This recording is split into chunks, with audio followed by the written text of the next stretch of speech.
Hi అండి, welcome to our channel SIP and slash. Last వీడియోలో మనము business model of cloud kitchen నేర్చుకున్నాం కదా. ఈరోజు ఏంటంటే మనము ఫుడ్ లైసెన్స్ గురించి నేర్చుకున్నాము. ఫస్ట్ అయితే అసలు ఏమేమి లైసెన్స్ కావాలి అని అడిగితే మనకు కావాల్సిన ఓన్లీ ఫుడ్ లైసెన్స్ అండి. ఎందుకంటే మనము చిన్నగా స్టార్ట్ చేస్తున్నాం కాబట్టి ఒక ఫుడ్ లైసెన్స్ ఉంటే సరిపోతుంది. లేదు కొంచెం పెద్దగా స్టార్ట్ చేయాలనుకుంటే మన టర్న్ ఓవర్ 20 lakhs అబౌవ్ అలా ఉండాలి అనుకుంటే మాత్రం అప్పుడు జిఎస్టీకి వెళ్ళొచ్చు.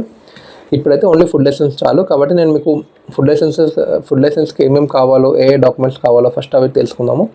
దాని తర్వాత మనం స్టెప్ బై స్టెప్ ప్రాసెస్లో ఎలా చేయాలనేది నేర్చుకుందాము. ఓకేనా. బేసిక్గా మనకి ఫుడ్ లైసెన్స్ అనేటివి ఒక 3 types ఆఫ్ ఫుడ్ లైసెన్స్ ఉంటాయండి. దాంట్లో మనకైతే బేసిక్ రిజిస్ట్రేషన్ సరిపోద్ది. అదే ఒకవేళ మనం కొంచెం పెద్ద ఎత్తున మన టర్న్ ఓవర్ ఒకవేళ 12 lakhs to 20 crores అలా ఉంది అనుకుంటే అసలు అది క్లౌడ్ కిచెన్లో అంతగా ఉండకపోవచ్చు. ఒకవేళ ఉంది అనుకుంటే మాత్రం వీ హ్యావ్ టు టేక్ మనము స్టేట్ లైసెన్స్ తీసుకోవాలి. అండ్ ఒకవేళ మనకి అదే టర్న్ ఓవర్ అబౌట్ 20 crores ఉందనుకోండి, అలాగే మల్టిపుల్ బ్రాండ్స్ మనం సెటప్ చేద్దాం అనుకుంటున్నాము. లైక్ మీకు లాస్ట్ వీడియోలో చెప్పండి, రెబల్ ఫుడ్స్ ఎగ్జాంపుల్. అలాంటి వాళ్ళు ఏం చేస్తారంటే వాళ్ళు ఫుడ్ లైసెన్స్కి ఫస్ట్ అది సెంట్రల్ లైసెన్స్ అని చెప్పేసి ఒకటి ఉంటుంది, అది తీసుకుంటారండి. మనకు మాత్రము బేసిక్ రిజిస్ట్రేషన్ సరిపోద్ది. ఎందుకంటే మన టర్న్ ఓవర్ 12 lakhs కంటే తక్కువనే ఉంటుంది కాబట్టి. ఒకవేళ మీకు 12 lakhs కంటే ఎక్కువ ఉంటుంది అనిపిస్తే మాత్రం మీరేమో ఫస్ట్ స్టేట్ లైసెన్స్కి వెళ్ళొచ్చు. అండ్ బేసిక్గా మనము చిన్న కిచెన్ అనేది మన కాన్సెప్ట్ కాబట్టి బేసిక్ రిజిస్ట్రేషన్ సరిపోద్దండి. బేసిక్ రిజిస్ట్రేషన్ కూడా ఎలా ఉంటుందంటే మనము 1 yearకి తీసుకోవచ్చు, ఆర్ 5 yearsకి తీసుకోవచ్చు, ఆర్ 2 yearsకి, 4 yearsకి, 3 yearsకి తీసుకోవచ్చు. బేసిక్గా మనము 1 yearకి తీసుకుంటే మాత్రం ఛార్జెస్ అంత ఎక్కువ ఉండదు, ఒక 100 rupees ఉంటుంది అంతే అండి. అన్నీ కలిపి పేమెంట్ ఛార్జెస్ అన్నీ కలిపి ఒక 110 rupees అలా అవుద్ది. అది ఈజీ ప్రాసెస్. అది మనము వితిన్ 2 daysలో మనకు అది వచ్చేస్తుంది. లేదు అనుకుంటే మనము తత్కాల్ రిజిస్ట్రేషన్ అని చెప్పేసి ఒక ఆప్షన్ ఉంటుందండి, అది ఇమీడియట్గా వచ్చేస్తుంది మనకి. ఓకేనా. సరే, ఇప్పుడైతే మనము బేసిక్ రిజిస్ట్రేషన్ కోసము ఏమేమి కావాలి, స్టెప్ బై స్టెప్ ప్రాసెస్ ఏంటి అనేది తెలుసుకుందాము. ఫస్ట్ మనకైతే ఎలాగో ఇది అందరికీ ఉంటుందండి, ఐడి కార్డ్ కావాలి. ఐడి ప్రూఫ్ అనేది ఒకటి కావాలి. ఐడి ప్రూఫ్ అంటే బేసిక్గా ఆధార్ కార్డ్ కానీ, పాన్ కార్డ్ కానీ, ఓటర్ ఐడి ఇలాంటివి ఈ మూడిట్లో ఏ ఒక్కటి ఉన్నా సరిపోద్ది. కానీ మోస్ట్లీ ఆధార్ కార్డ్ అందరికీ ఉంటుంది కాబట్టి మనము ఆధార్ కార్డ్ యూజ్ చేయొచ్చు. దాంతోపాటు ఒకటి మనం ఎవరి పేరు మీద అయితే మన బిజినెస్ అనేది ఓపెన్ చేయాలి అనుకుంటున్నామో వాళ్ళది ఒక పాస్పోర్ట్ సైజ్ ఫోటోగ్రాఫ్ అనేది ఒకటి ఉండాలండి. అది మనం అప్లోడ్ చేయాల్సి వస్తుంది. అండ్ తర్వాత అడ్రస్ ప్రూఫ్. ఇప్పుడు మీరు ఏ లొకేషన్లో అయితే మీరు మీ క్లౌడ్ కిచెన్ స్టార్ట్ చేయాలనుకుంటున్నారు, ఆర్ మీ హోమ్ బేస్డ్ కిచెన్ స్టార్ట్ చేయాలనుకుంటున్నారు, ఆ లొకేషన్ ఒక అడ్రస్ ప్రూఫ్ ఒకటి ఉండాలి. అంటే ఇప్పుడు ఒకవేళ మీరు ఓన్ హౌస్ అనుకోండి, మీ ఆధార్ కార్డు దాంట్లోనే అడ్రస్ ఉంటుంది కాబట్టి దాన్నే మళ్ళీ పెట్టచ్చు. లేదు అలా కాదు మాది రెంటల్ అని అనుకుంటే మాత్రము మనము రెంటల్ అగ్రిమెంట్ ఒకటి తీసుకోవచ్చు. ఆర్ఎల్స్ మనకు ఒక యూటిలిటీ బిల్ అంటే కరెంట్ బిల్ కానీ, వాటర్ బిల్ కానీ ఇలాంటివి ఏమైనా ఉంటే అవి అప్లోడ్ చేసుకుంటే కూడా సరిపోతుంది. అండ్ ఇంకోటి ఏంటంటే మనకి కిచెన్ లేఅవుట్ అనేది ఒకటి కావాలండి. అది బయట క్లౌడ్ కిచెన్ అనుకోండి, లేఅవుట్ అనేది మొత్తం డిజైన్ ఫోటో తీసి పంపించాల్సి ఉంటుంది. లేదు మనం ఇంట్లో చేసుకుంటున్నాం కాబట్టి మనం ఏదైతే ఇంట్లో మనం క్లౌడ్ కిచెన్ స్టార్ట్ చేస్తామో ఆ ప్రెమిసెస్, ఆ ఇల్లు ఫోటో ఒకటి నీట్గా తీసి పెట్టుకోవాలి. అండ్ నెక్స్ట్ ఇప్పుడు మీకు వాటర్ మనం ఎలాగో ఫుడ్ కుకింగ్ కాబట్టి మనం వాటర్ అనేది వాడతాము. అండ్ ఆల్సో మనకు ఎలక్ట్రిసిటీ అనేది వాడతాము. సో మనకు ఆప్షన్ ఉంటుందండి అందులో. వాటర్ అనేది మీరు పబ్లిక్ వాటర్ వాడతారా, ప్రైవేట్ వాటర్ వాడతారా అని చెప్పేసి అది మీ ఇష్టము. బేసిక్గా మనం అందరము బోర్ వాటర్ వాడతాం కాబట్టి ప్రైవేట్ వాటర్ అని చెప్పొచ్చు. లేదు మనం ట్యాప్ వాటర్ వాడితే, మున్సిపల్ వాటర్ వాడితే పబ్లిక్ వాటర్ అని కూడా చెప్పొచ్చు. అదే ఎలక్ట్రిసిటీ అంటే అది మీరు వాడతారా అంటే అవును మేము వాడతామని చెప్పండి. దాంట్లో ఆప్షన్ ఉంటుంది ఎస్ ఆర్ నో, మనము ఎస్ అని క్లిక్ చేస్తే సరిపోతుంది. లేదు ఒకవేళ మీరు ఓన్లీ కుకింగ్ అనుకోండి, ఆ కుకింగ్కి ఎలక్ట్రిసిటీ వాడాల్సిన అవసరం లేదు. ఏదేమైనా వేరే వాటికి జ్యూసెస్ అలాంటి వాటికి అయినా కుకింగ్లో కూడా రిఫ్రిజిరేటర్ అవన్నీ వాడతాం కాబట్టి ఎస్ అని పెడితే సరిపోతుందండి. ఇది మీకు వెబ్సైట్ నేను డిస్క్రిప్షన్లో ఇస్తాను, వెబ్సైట్ లింక్ అనేది. అది ఈజీగా ఉంటుంది, ప్రాసెస్ అంతా కష్టంగా ఏమి ఉండదు. కాకపోతే మీ దగ్గర ఆధార్ కార్డ్తోని మీరు ఎలాగో ఆధార్ కార్డు ఇస్తారు కాబట్టి ఆధార్ కార్డ్ రిజిస్టర్ అయిన మొబైల్ మాత్రం మీ దగ్గర ఉండాలండి. ఎందుకంటే మనకు దానికి ఓటీపీ వస్తుంది.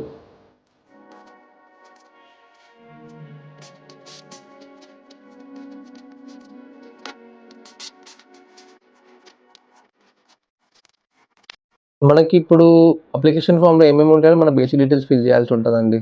మన నేమ్ కానీ ఆర్ షాప్, మీకు 2 types ఆఫ్ ఆప్షన్స్ ఉంటాయి. ఐదర్ మీ నేమ్ ఫిల్ చేయొచ్చు, ఆర్ ఎల్స్ మీరు ఏదైతే బిజినెస్ స్టార్ట్ చేద్దాం అనుకుంటున్నారో దాని నేమ్ కూడా పెట్టచ్చు. అండ్ దాంతోపాటు మీ మొబైల్ నెంబర్, మీ నేమ్, ఇంకా మీ డీటెయిల్స్ అడుగుతారు, అడ్రస్ డీటెయిల్స్ అవి ఇవి ఉంటాయి. అవన్నీ ఇచ్చేయండి, దాంట్లో టైప్ చేసేసండి. దాని తర్వాత అమౌంట్ ఎంత అవుద్ది అంటే మీకు ఆల్రెడీ చెప్పాను, బేసిక్ అయితే 100 rupees అవుద్ది పర్ ఇయర్.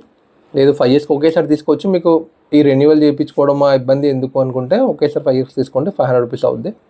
అది బెటర్. ఎందుకంటే మాకు ఏమైందంటే మేము 1 yearకి తీసుకున్నాము, మళ్ళీ 1 year తర్వాత మళ్ళీ ఈమెయిల్స్ వస్తాయి మనకి, జొమాటో స్విగ్గీ నుంచి ఈమెయిల్స్ వస్తాయి, ప్లీజ్ అప్డేట్ యువర్ లైసెన్స్ అని చెప్పేసి. మనం మళ్ళీ ఆ ఫాస్ట్కాస్ట్ వెబ్సైట్కి వెళ్ళి ఆ ఫాస్కాస్ వెబ్సైట్ అంటే అది మనకి దాంట్లోనే సర్టిఫికేట్ అనేది తీసుకోవాల్సి ఉంటుంది. ఆ ఫాస్కాస్ వెబ్సైట్కి వెళ్ళి మనం మళ్ళీ రెన్యూ చేసి మళ్ళీ కొంచెం అమౌంట్ పే చేస్తే మళ్ళీ మనకు అది రెన్యూ అవుద్ది. సేమ్ నెంబర్ అయితే అదే ఉంటుంది, నెంబర్ ఏం మారదు. కాకపోతే మనం రెన్యూ చేసుకున్నట్టు మళ్ళీ మనకు ఒక సర్టిఫికేట్ వస్తుంది. ఆ సర్టిఫికేట్ని మనము దాంట్లో అప్లోడ్ చేయాల్సి ఉంటుంది, జొమాటో కానీ స్విగ్గీలో కానీ.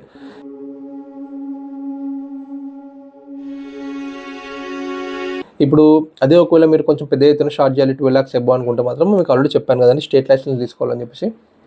దానికైతే ఒక 2000 to 5000 ఛార్జ్ అవుద్ది. అదే ఒకవేళ సెంట్రల్ లైసెన్స్ అనుకోండి 7500 అనేది ఛార్జ్ అవుద్ది. ఇన్స్పెక్షన్ వాళ్ళు మీకు అందరికీ కూడా డౌట్ ఏంటంటే వాళ్ళు వస్తారా, వాళ్ళు వచ్చి ఇన్స్పెక్షన్ చేస్తారా, మన దగ్గర అన్ని పర్ఫెక్ట్గా ఉన్నాయి లేవు అని చెప్పేసి. స్టేట్ లైసెన్స్ వాళ్ళకి సెంట్రల్ వాళ్ళకి మ్యాక్సిమం వస్తారండి. మనకు మాత్రము చెప్పలేం, డిపెండ్స్ అంతే. మ్యాక్సిమం రారు. ఒకవేళ వస్తే కూడా మీరు ఎప్పుడైనా కూడా గుర్తుపెట్టుకోండి, మన మోటో క్లౌడ్ కిచెన్ కాబట్టి మనము పర్ఫెక్ట్ ఫుడ్ ఇవ్వాలనుకుంటున్నాం కాబట్టి మన ప్రిమిసెస్ ఎప్పుడూ పర్ఫెక్ట్గా ఉండేటట్టు చూసుకొని నీట్గా ఉండాలి, క్లీన్గా ఉండాలి. ఎప్పుడు ఆర్డర్ వచ్చినా కూడా ఎమ్మటే మనం మళ్ళీ దాన్ని క్లీన్ చేసుకుంటూ ఉండాలి, మళ్ళీ ఫ్రెష్ ఆర్డర్కి రెడీగా ఉండాలి. ఎందుకంటే మనకి నీట్నెస్ లేకపోతే మాత్రం బాగుండదు. కాబట్టి నేనైతే మీకైతే వీళ్ళు వస్తారు, వేరే ఇన్స్పెక్షన్కి వస్తారు, ఎప్పుడు వస్తారు అనేది మాత్రం చెప్పలేం, ఎప్పుడైనా రావచ్చు. సో ఆ భయం అనేది మనకి ఎప్పటికీ ఉండాలి. అండ్ నెక్స్ట్ కమింగ్ టు దానికి ఎప్పుడు ఎక్స్పైర్ అవుతుంది అంటే ఒక 1 year ఉంటుంది. దాని వ్యాలిడిటీ ఒక 1 year ఉంటుంది. సో మనకి 1 yearలో అది ఎక్స్పైర్ అయిపోద్ది. మనం ఇప్పుడు అప్లై చేసుకున్న తర్వాత ఎన్ని రోజులకు ఆ సర్టిఫికేట్ వస్తుంది అంటే మోస్ట్లీ 2-3 daysలో వచ్చేస్తుంది. ఇన్ కేస్ రాకపోతే ఒక 1 week వరకు వెయిట్ చేయండి, 1 week తర్వాత వస్తుంది. అండ్ ఒకవేళ మీకు ఏదైనా రిమార్క్స్ ఉన్నాయనుకోండి ఆ సర్టిఫికేట్లో, మాకేమైందంటే మేము ఇల్లు ఫోటో పెట్టలేదు అప్పుడు స్టార్టింగ్లో. సో వాడు మనకు ఒక రిమార్క్ ఇచ్చాడు ఏంటంటే, మీరు ఈ ఫోటో పెట్టలేదు, ఈ ఫోటో పెట్టండి. ఫోటో పెట్టిన తర్వాత మాకు ఎమ్మటే అప్రూవ్ అయిపోయింది అనమాట. సో మీరు కూడా అలాంటివి ఏమైనా ఉంటే వాళ్ళు మనకి రిఫ్లెక్ట్ బ్యాక్ చేస్తారు. మనం అది చూసుకొని దాన్ని మనం వాళ్ళకి సాటిస్ఫై ఎలా మనకి ఫోటో అప్లోడ్ చేయడమో లేకపోతే ఇంకేదైనా ఉంటే ఏదైనా మిస్ అయింది మనం డీటెయిల్స్ దాంట్లో పెట్టేస్తే సరిపోతుంది. అండ్ నెక్స్ట్ ఇంకా కాస్ట్ అనేది ఏముంటుందంటే అదే 100 rupees ఉంటుందండి. ఆ 100 rupees చూసుకోండి. ఒకవేళ మీరు ఏజెంట్ ద్వారా చేయించుకోవాలనుకుంటే మాత్రం మీకు 1000 నుంచి 1500 తీసుకుంటారు. అంత అవసరం లేదని నేను మీకు క్లియర్గా ఎక్స్ప్లెయిన్ చేస్తాను. ఈ వీడియో చూసిన వాళ్ళకు నెక్స్ట్ వీడియో చూసిన వాళ్ళకు మీకు ఒక 1000 రూపాయలు సేవ్ అయినట్టే.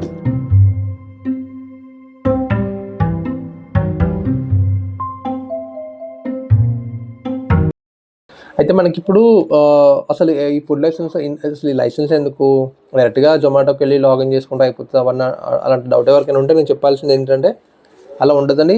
ఫస్ట్ మీరు జొమాటోలో లాగిన్ అవ్వాలంటే మీ నేమ్ ఇచ్చిన తర్వాత వాడు అడిగేది ఫుడ్ లైసెన్స్ నెంబర్, FSSAI అనేది దాని నెంబర్ అడుగుతాడు. అండ్ ఈవెన్ మీరు కావాలనుకుంటే జొమాటోకి వెళ్ళి ఏదన్నా ఒక హోటల్ ఓపెన్ చేయండి, ఓపెన్ చేసి దాని నేమ్ పైన క్లిక్ చేయండి. క్లిక్ చేస్తే మీకు దాంట్లో వచ్చే ఆ హోటల్ డీటెయిల్స్లో ఫస్ట్ ఉండేది కూడా ఫుడ్ లైసెన్స్ నెంబరే. ఒకవేళ GST ఉంటే GST నెంబర్ కూడా వస్తుంది. ఒకవేళ అసలు యాక్చువల్గా మన క్లౌడ్ కిచెన్కి GST అవసరం లేదు, మన బేసిక్ క్లౌడ్ కిచెన్కి అయితే GST అనేది అవసరం లేదు. సో ఫుడ్ లైసెన్స్ మాత్రం మీరు తీసుకోండి. ఒకవేళ మీకు ఎలాంటి డౌట్స్ ఏమైనా ఉంటే కమెంట్ చేయండి. లేదు స్టెప్ బై స్టెప్ ఒకసారి చూపించండి అంటే మాత్రం నేను కూడా నెక్స్ట్ వీడియోలో మీకు అది స్టెప్ బై స్టెప్ ప్రాసెస్ అనేది చూపిస్తాను. థ్యాంక్ యూ అండి.